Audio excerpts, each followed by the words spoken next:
In this segment, we will cover the topic, what is an expert system operator? Understanding how an expert system operator makes a decision can be key in a number of areas. How to assess an operator's performance. This is required by the NERC PR005 standard. How to deliver and build better training courses. How to develop and test better applications, and how to develop and test better human interfaces. In each case, the operator is the focal point in terms of you're either trying to build better applications and better user interfaces to help him and her make a decision, or you're trying to develop their capability through training to be as sensitive to the system conditions and again make better decisions. So that decision process is the key then to identifying good system operators. From a physical or psychometric point of view, the operator's job is not that difficult. Basically, they sit in the chair, they have to be able to manipulate the keyboard, they have to get up and, basically it's all around being at that desk and monitoring the cues around them. So the main challenge then is the decision-making process inside of their head. It's useful to look at a definition of what is an expert. On Wikipedia, it says someone widely recognized as a reliable source of technique or skill, and their faculty for judging or deciding rightly or wisely is given authority and status by the public and the peers.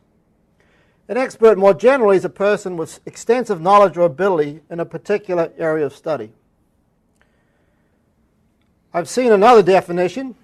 An expert is someone who has made all the mistakes possible in a very narrow area of focus. And I can testify to that. In the career of power application engineering, I've made some significant mistakes. And the key then is to learn from the mistakes of others, or learn from mistakes in a safe environment, and there's nothing safer than having a simulator. A simulator is an environment where the stakes can be mentally high and challenging, but if a mistake is made, no real customers lose load, no safety violations occur, there's no risk of harm or injury to operators. And if you spend a lot more money than necessary bringing on those gas turbines, you don't have a real CEO coming at you the next day and saying, why did you do that? So we can accelerate the training of engineers and operators through systematic training drills. Our military do this all the time. The military is all about train as much as you can. The saying is, the more you sweat in peace, the less you bleed in war. Another good saying is, you better train like you're going to fight, because you will fight the way you were trained. So we can take those lessons that have been so well applied by our men and women in the military and apply them to our industry through very systematic and innovative approaches using simulation.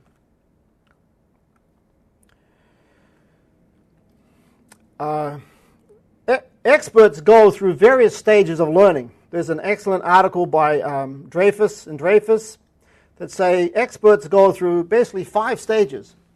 You start out with a novice, and the novice needs explicit rules. And one of the challenges they have is that they can't adapt those rules depending upon the context.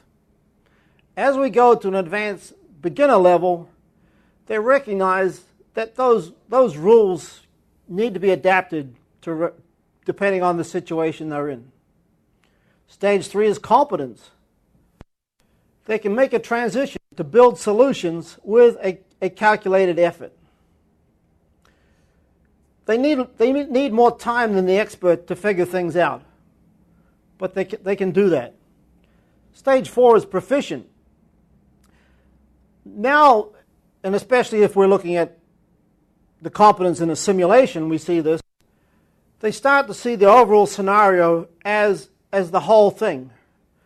They're still doing some analysis and there's conscious choice, but they really are able to adapt to that situation and look at the big picture, look at the detail, zoom in, zoom down, and really operate the system. And then at the fifth stage, they look at the whole big context and their performance is very fluid and unself-conscious. And there's a lot of intuition here. And here's the catch-22. As the operators get more and more expert, it becomes more intuitive and it's harder for them to explain why they are doing things. So the whole issue of capturing knowledge, sometimes it takes a relatively new beginner with fresh eyes to look at a subject.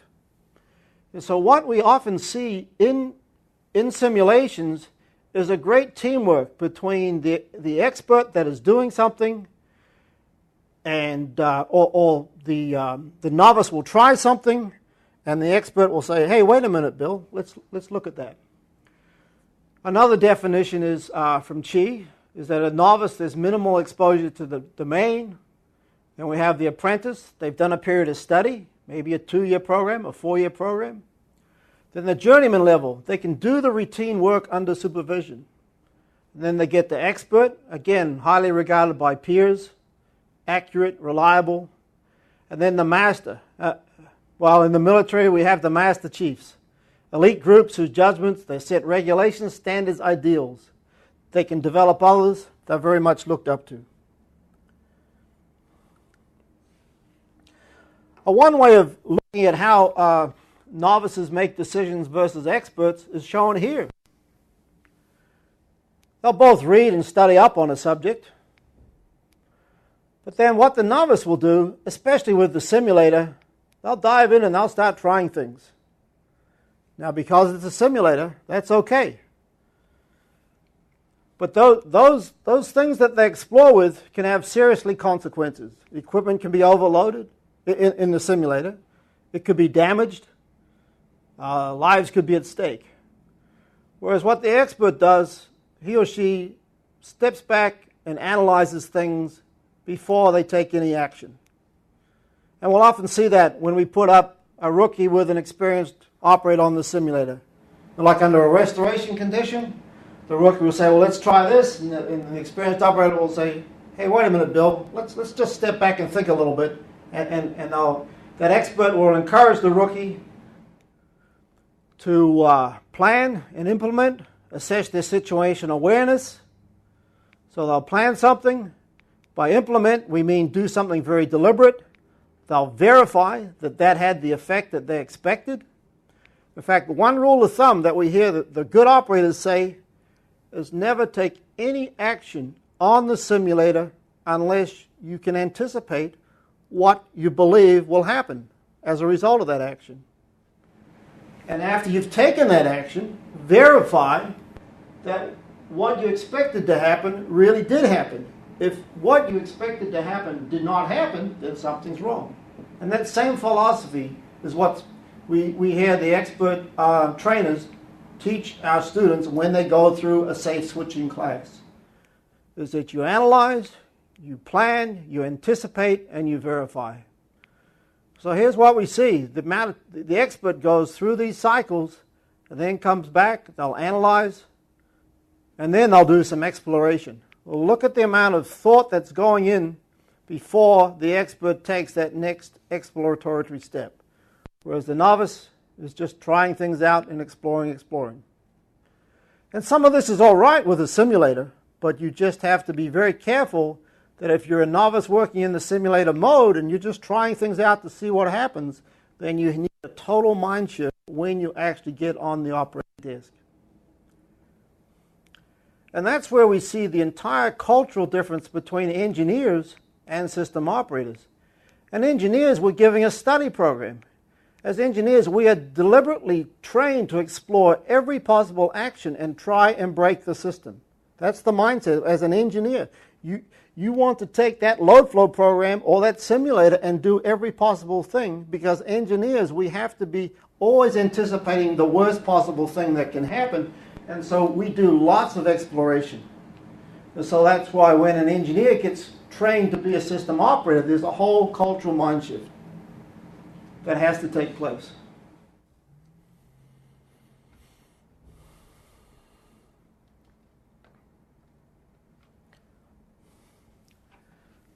There have been some surveys done on the types of traits, and this was a survey put out by NERC some time ago, and they took all these various traits.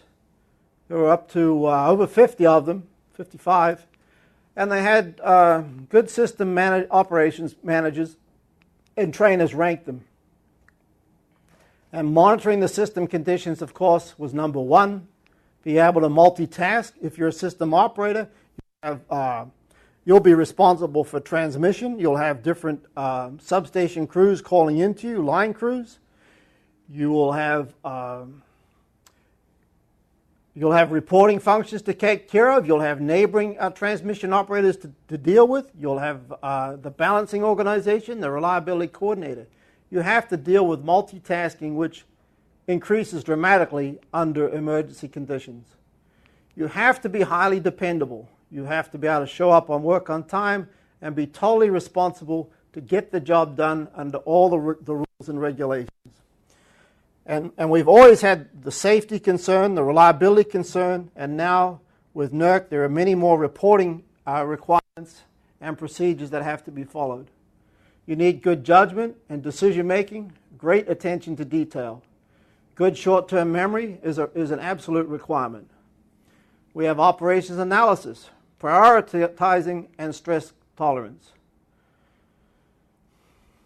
There's obviously some subjectivity under these different categories, but in a lot of ways, in the traditional engineering programs, these are not things that are emphasized.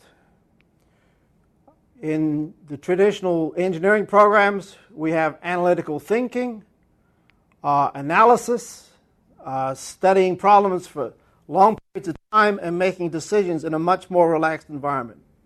And again, as engineers, it's not like we can't be trained to do these things. We just need the opportunity, and simulators are a wonderful approach to do that. So in the next segment, I'll talk about some work that has been performed to actually build a block diagram model of the process an expert operator goes through to make a decision. This work has evolved out of a body of work called naturalistic decision making. It's an area of cognitive science that describes how individual or experienced individuals and teams perform in real-time mission-critical environments. The first conference was held in 1989. And it addresses the issue is that a lot of industry training doesn't match the way people think. Good training for critical decision must be informed by cognitive theories and models. In other words, how do the people we're teaching think under these conditions? Here's a list of applications of all the different careers and jobs that have been attending this body of knowledge. We have healthcare, surgeons and nurses. Think about that for a moment. Someone goes into emergency operation with a really critical case.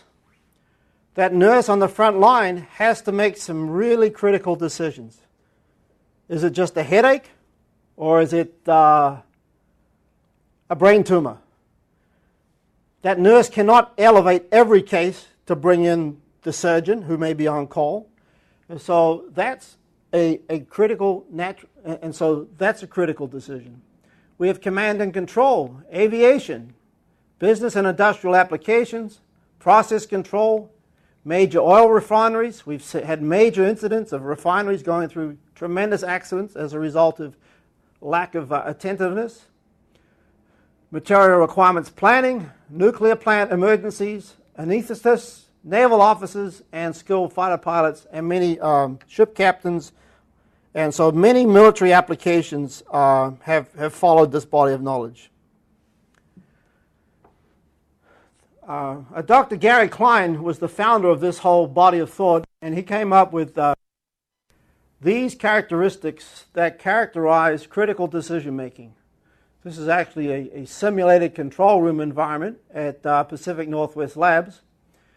But if we look at all those different careers and all those different jobs, here's some of the things that are common. There are multiple players. It's not just one person doing their thing. There are many different players involved, all with different levels of responsibility. The setting is dynamic. It's changing from minute to minute. Clearly that's the case in the military, that's the case in the control room. There's uncertainty. You don't know what's going to happen over the future. In the military, we've got the enemy that we're trying to anticipate. In the power system, we've got things are getting more and more dynamic. We used to have a nice daily load pattern. Now we've got the wind, all right? We used to have predictable transfers of electricity. Now we've got marketers selling power across paths that we've never anticipated. People are seeing flow patterns that literally vary from day to day, not like we used to have in the past, where that same pattern, once you got into a season, typically you have that same pattern over and over again. Now, just because you're in the spring, it doesn't mean to say that things are going to be the same day to day. You have high stakes. In the power system, clearly, we've got the stakes of reliable service, injury to personnel and the crews, as well as the costs and the liability. We have high task loading. Under certain conditions, the rate of activity goes up dramatically. We've got organizational factors, time stress, and competing goals. We've always got the competing goal of economy versus reliability. In the power system, we can always take a defensive position, bring on all our gas turbines, and have the generation close to the load, but that's the expensive solution compared to bringing that generation over longer distances where the generation is more economical, but we're pushing the transmission system to the limits. And like I said, some of the thought leaders that we followed were Dr. Gary Klein, who developed this approach. He's written multiple books on recognition prime decision making and also on cognitive task analysis, also on how to capture the knowledge of experts. Dr. Mike Hensley has contributed a lot on situation awareness, and Marvin Cohn has come up with what he calls the story with the quick test, and then Dr. Sally Gordon has done cognitive task analysis.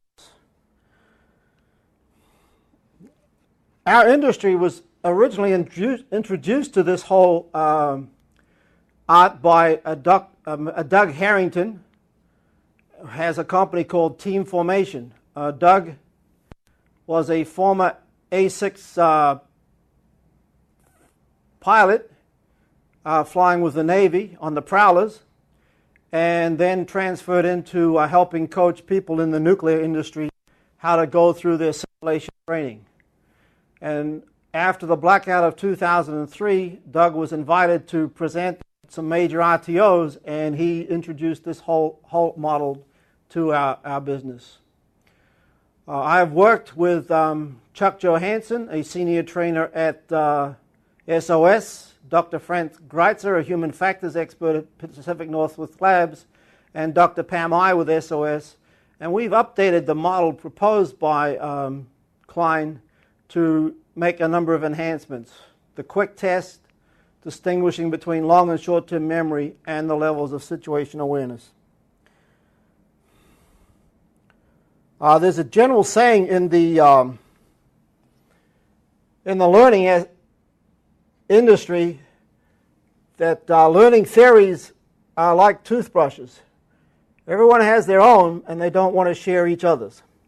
So one of the things when you're reading the literature is to say, well, that's the reference point of that particular expert, but how do we blend that together? And I think in a lot of ways what we've done is we've taken the best of some excellent work and combined it and applied it to system operators. So we have the situation which generates, and let's take the power system example. It may be a hot summer day. The systems may be high transmission flows coming from the north flowing into our system. Transmission lines are really heavily overloaded, and we're setting a peak record. That situation generates cues which which the operator has to monitor, and then based upon those cues, we create a story.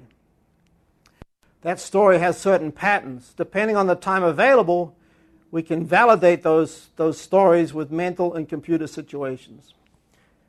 An example which Doug Harrington often used was that imagine you're driving down the freeway 60 miles an hour, and it's just been, we've just come off the summer into the fall, and we've just had our first rains.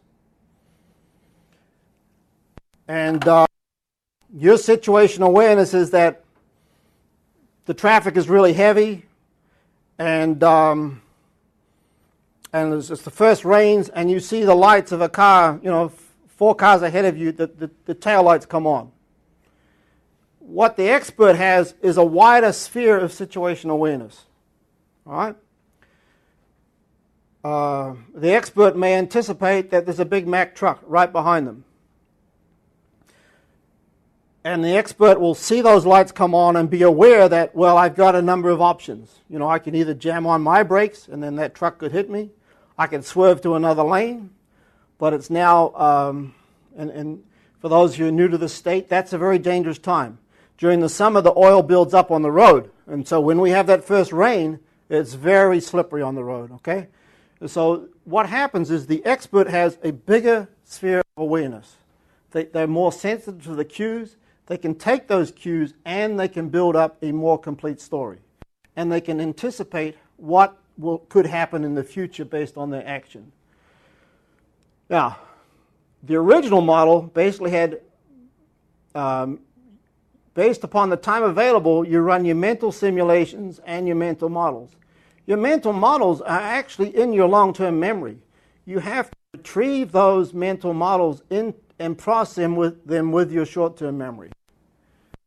Or if you've ever been in a situation where you locked your keys in your car, you had a lapse, okay, of taking your long-term memory and doing a little simulation ahead of time. I mean, you knew you left those keys there, but you got sidetracked and then you closed that door. So there was just a level of processing that you failed to do. Well, I failed to do. That's something, I haven't done it for a while. So you build up that story, and then based upon that story and knowing the situation, you run an action script. What if I do this? What if I take that line out of service? What if I move this generation? And you say, if I move this generation, then that's going to affect my transmission lines with another mental simulation of models in your head. And then that affects the situation, and you just go around this loop. So here's the real world. This is what you have in short-term memory, and then these are the models that we're trying to build up in your long-term memory. And that's the whole point of this class. We're trying to build up a series of mental models which you will store, and one day, hopefully, when you get into in some job situation, you will say, oh, I remember learning that. Let me apply that in this situation. Now, Dr. Micah Ansley has done a really nice job, and she has a company which is really a company of experts that works extensively with the military about how to build situational awareness, and more recently they have been working with EPRI and Alstrom on applying those techniques to monitoring the electric grid. And remember I said after the 2003 blackout, we had a very high level of interest from industry decision makers and NERC in terms of creating wide area situational awareness. If we boil it down, though, situational awareness can be simplified. It's the level 1. What is happening? Is the operator monitoring the correct cues? It's the level 2, the so what. Based upon monitoring those cues, are they able to develop a story using mental simulations and mental models? So I talked about driving down the freeway and having the mental model that, well, if I jam on my brakes right now, that truck right behind me might rear into me. Or if I swerve to the left, is there anyone there? I drive a fairly big SUV. One of the mental models I always have, is there a little sports car right down underneath me that I can't see in my mirror? I always know to check for that. So there's a mental model. If I swerve left and I get into the next lane and then I correct, is the road slippery with oil? Will I go into a tailspin? So that's the what. The so what. Is really being aware of the overall situation and then projecting. The now what is projecting what will happen in the future using those simulations. So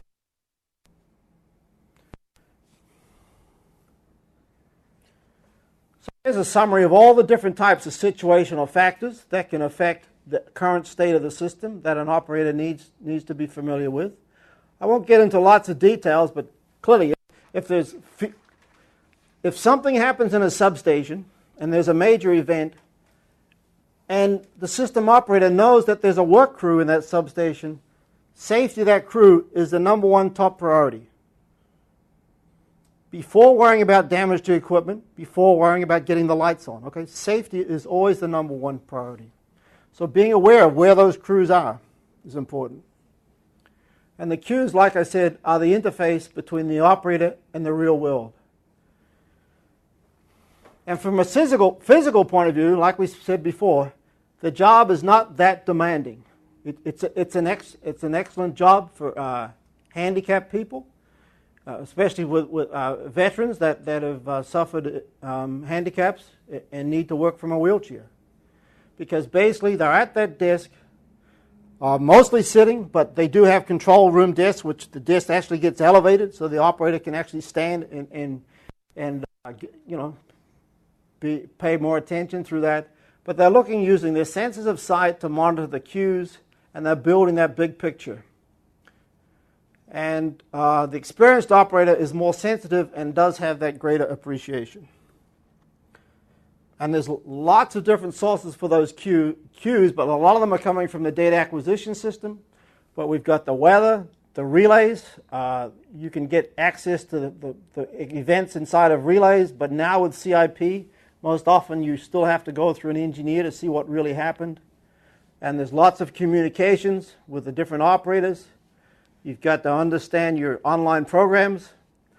And also, sometimes the television will even tell you what's happening on your system. Hopefully you'll know about the outages a lot more before it's on the news and then the internet.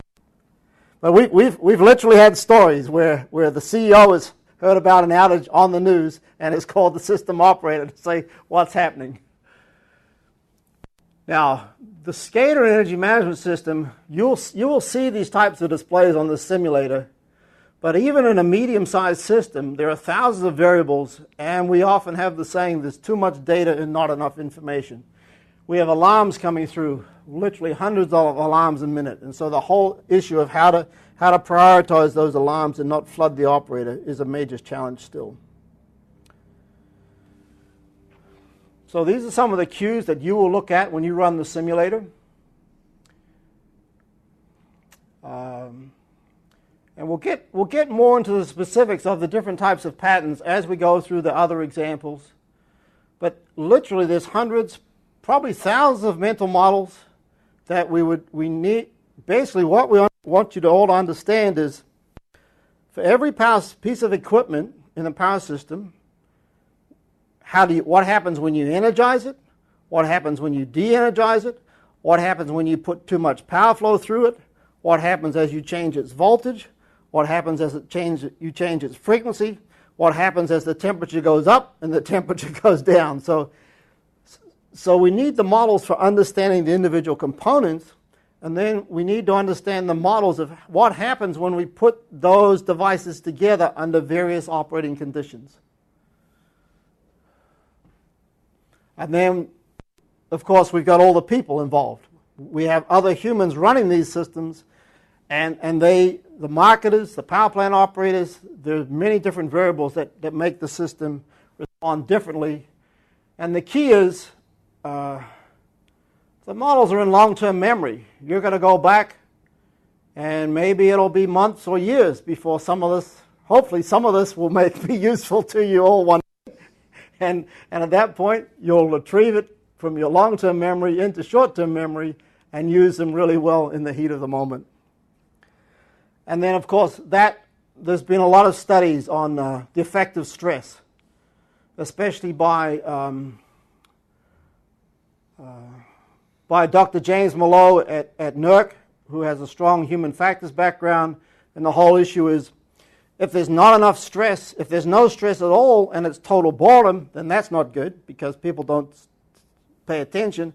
There's a certain amount of activity that where humans perform at their peak, and then if we have just so much stress and so much activity, we get overloaded. And so there's just a matter of providing good control systems, just keep the right amount of information coming to keep the level of human brain activity up. And what I find with real operators is that even if there's not much is happening, and to some people they may say, well, that situation is boring, really good operators are always thinking ahead and anticipating. And I'm sure that's the same in the military, that you're standing watch, and the way you keep engaged is you keep thinking about, well, what could happen if this would have happened. And so being able to kind of use these models to keep that alertness about looking at the system and keeping the mind engaged and being prepared for that next event is the key, I think, to being really alert.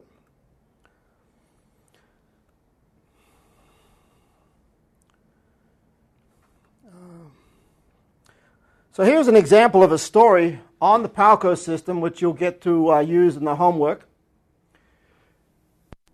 There's a certain event that will split the system into an eastern island and a western island. Literally, the lines between those two islands will be taken out of service due to faults, have two separate synchronous islands. If you're really attentive, you'll notice that the west island is running slow and the east island is running fast. That the PALCO AGC is still on, and that's going to restore the frequency back to where it was before the outage. And the cause was due to an east-west remedial action scheme. You'll understand that all lines can be returned to service, and you'll notice that there's one line that is overloaded, but there's no generation close to the station. So that builds up a certain picture of the system. Those things won't be obvious to you after the event happens. You will actually have to go into the displays and track down what is happening. But the key is, time and again in a power system, it's very important to know a number of fundamental things. Is the system all connected together? If there's a split in the system, that's a serious problem. We always need the operators to understand when there's a split, and that can be a real challenge because you have many lines and it's possible. There have been conditions where systems have split from a main system and have gone unnoticed for several hours. So there's lots of displays. You have to understand, based upon the conditions, what are the right ones to look at to build up the picture and the story of the system. Once you've done that, you'll go through different action scripts. And again, most of the cases on the PALCO system, if you've got an overloaded line, you can decrease generation at the sending end, increase it at the receiving end. That will decrease the flow in the line. So changing the generation is one approach. Changing the voltage levels is another. Even taking a line out of service under certain conditions can help decrease the loads. All right, so you'll get a lot more involved in making those decisions during the simulations.